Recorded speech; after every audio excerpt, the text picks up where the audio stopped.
starting with, there are fears that the continued activities of the insurgent group Boko Haram and the declaration of war by the federal government against the sect could lead to postponement of elections in the three state wars hit by recent attacks. If elections must go in this state, what are the best options the country could consider in helping people to vote? Joining me on this discussion is Lionel Rawlins, security consultant, American University of Nigeria. You're welcome on the show this morning after a very long time. Should I say Happy New Year? Happy New Year to you as well. Did you miss me? Of course I did. Well, now that you're back, and thank God you're back, even as the nation is gearing up for the general election. And I believe you might have read it on media, and if even heard it from some quarters, that the desire, for the postponement of election is actually paramount, to some quarters, particularly those who have experienced the heat of the Boko Haram. But do you concur to those who agitate for the postponement of elections, following the outbreak and imminence of attacks, particularly the one that took place yesterday in the capital of Borno?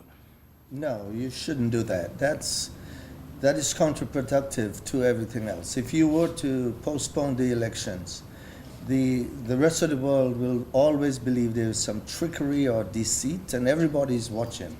This election is the most important election for the entire continent of Africa, not just Nigeria, because everyone is watching.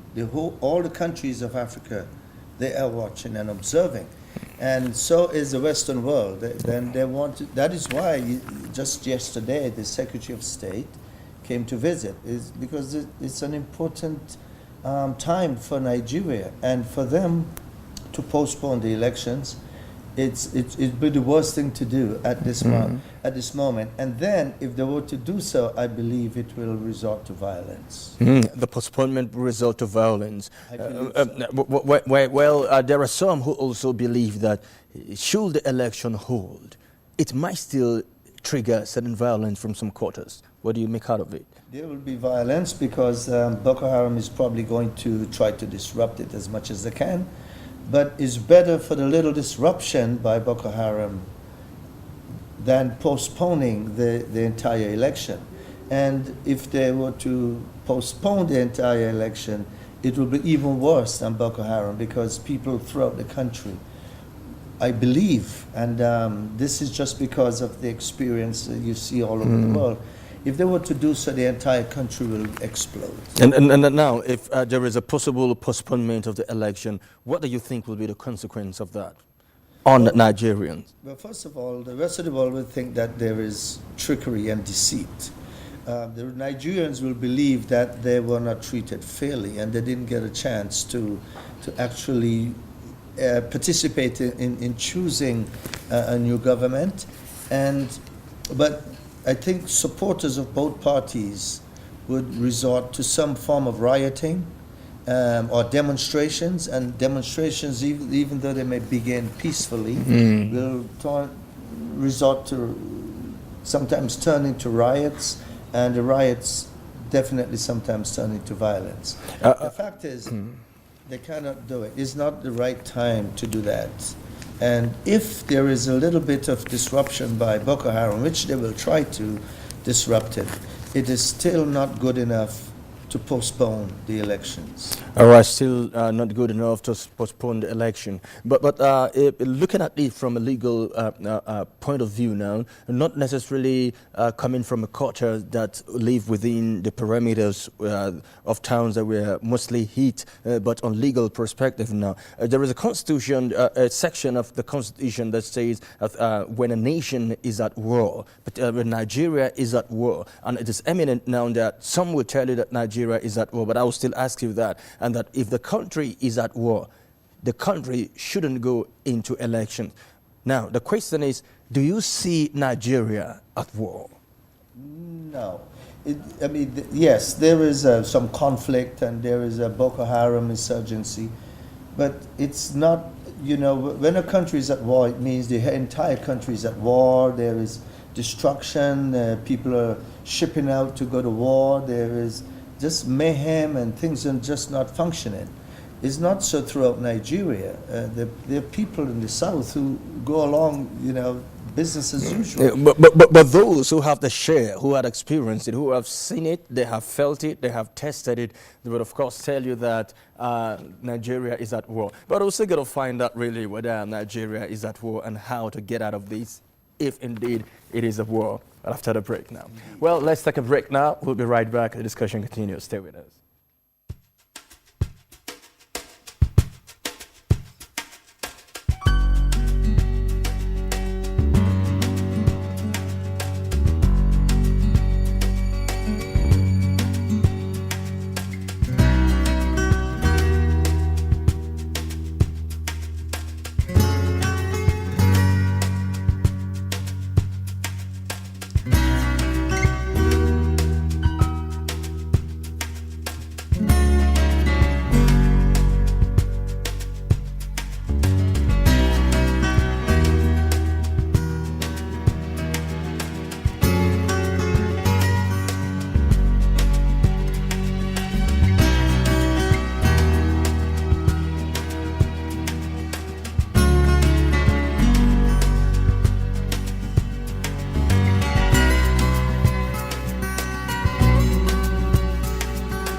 Welcome back. If you have just joined us, you're watching Safiya Breakfast Show. Still to come on the show is an assessment of the polity in Adamawa State, and for lovers of horse race, you will learn more from an official and organizers of the 4th edition of the Yola International Horse Race Competition currently ongoing. Now, back to the studio where I have been talking with Lionel Rawlins on the questions of the 2015 elections on the one hand and insurgency on the other. Before the break, I said there are people from particular cultures who are actually being hit by these insurgents. They saw it, they felt it, and they tested it. And such quarters now, if you ask them, they will say, of course, Nigeria is at war. But do they have reasons to make such assertion that Nigeria is at war? Nigeria is not at war. There is insurgency and conflict that is going on up here in the northeast. And there are 3 states that are particularly hurt and damaged by what is going on. But the rest of Nigeria is not so much affected by all of this that's going on.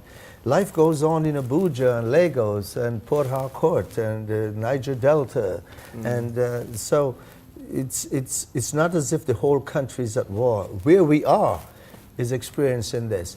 Now, there is a truth in the fact that Boko Haram is going to try to prevent people from voting, and it's also as a result of that, the election officials are going to be afraid to go into areas that are deemed dangerous, and yes, they have to be concerned about it, but the concern is not so great for them to postpone the elections as a result of that. You have to weigh the cost-benefit analysis. Is it so bad that we have to postpone the elections? I don't think so. And I think that, yes, we are having some problems up here, but the problems are not so great that the entire nation must suffer as a result of that. All right. Now, looking at the event now and the scheme of things, before now, the United States of America refused to sell certain weapons to Nigeria, in order to curtail the Boko Haram sect. And now we hear the United States also saying Nigeria should not postpone the election. And also the United States says it will not support the collaborations between Chad and Cameroon with the involvement of Nigeria to make it a triumph for us to counter the insurgents. What is the problem between United States of America and Nigeria, particularly in such a time as this? Well, the United States is supporting Nigeria still. And there is misconception that the United States does not support Nigeria. The United States is in support of Nigeria. That is why the Secretary of State came and made it known that you should conduct the elections. And if you are to conduct the elections, or if you were to conduct it, and it was violence-free, and it was fair, transparent, and everybody can see what's going on, then they are more open to support you and give you more support, more military support. But the way things are going now, the rest of the world, when they see the things that are taking place, they have to be very cautious and careful how they are going to give their support. For example, there is no way that any country is going to give the Nigerian government sophisticated weapons to use when the military is leaving them in the armory for Boko Haram to pick up, to use against the people. But now, even though the United States knows that the greatest monster now that the country is battling with is the Boko Haram sect, and for a peaceful election to take place, there must be a total cessation of bloodshed. And the possibility of achieving this is when the armory is well equipped. Well, that is true, but to an extent, you do not need all these sophisticated weaponry to fight terrorism. It's a fallacy. It's a false notion that people believe you need all of these sophisticated weapons to fight Boko Haram. All you need is a heart and a desire to defend your country and to die for your country. And if you can look and see the Bushman with a den gun that only fires one shot at a time, can go out there and take on Boko Haram, how is it that your armed forces, uniformed forces who have at least the AK-47 cannot do it as effectively as them?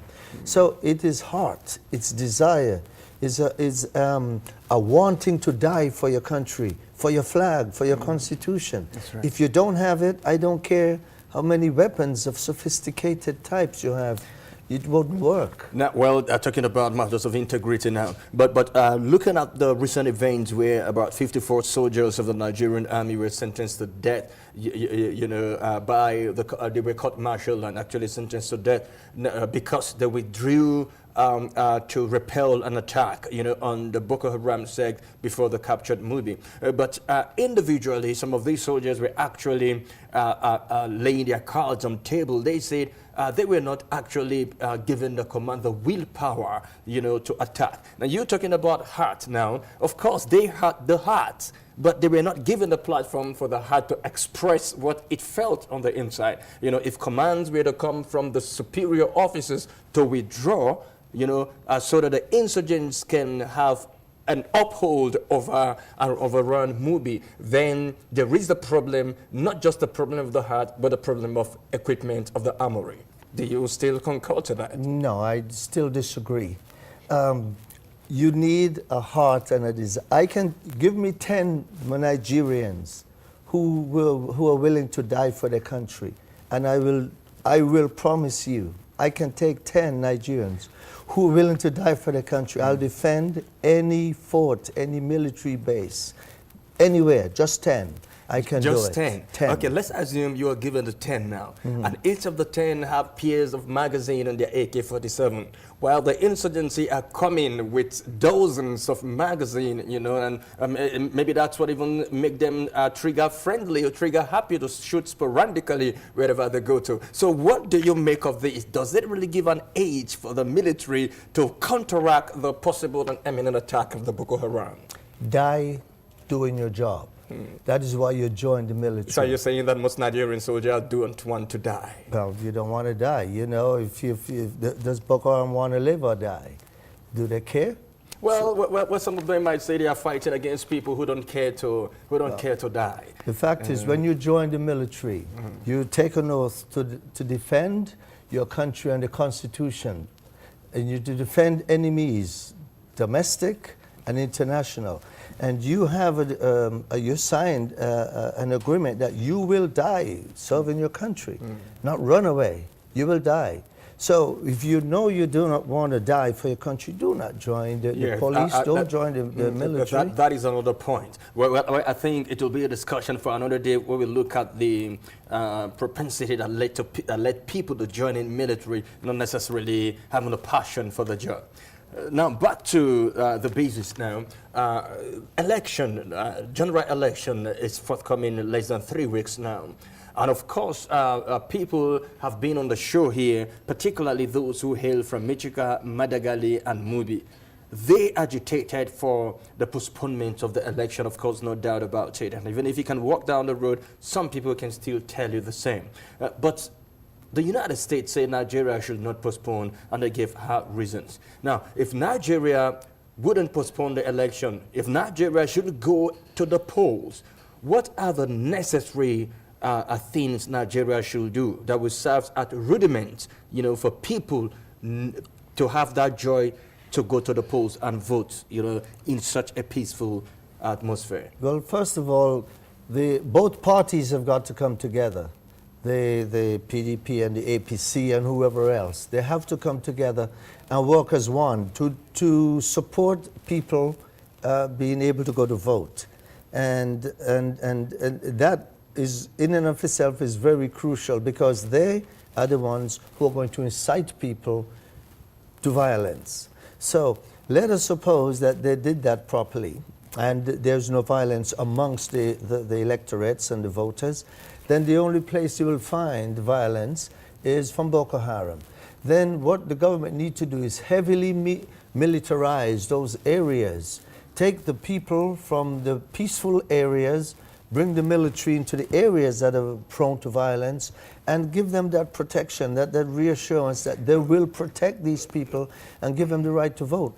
But many of these people are displaced, and they did not give them that ability to vote. And these are things that people have suggested to the Nigerian government, that you should put things in place for all of these displaced people. There's almost 1 million people, it could be more, to give them the ability to vote, and it was not done. Now, I know, Lionel, being a U.S. Marine, you have this confidence in the military so much, and but the electorate themselves, how will this confidence be built in them due to the fact that maybe some of them might say the military didn't really protect them before now, but how sure are they that even in the place of election they can be protected fully? That's a very good question. The people have lost trust in the armed forces and the security forces, and they're not sure if these people are equipped or prepared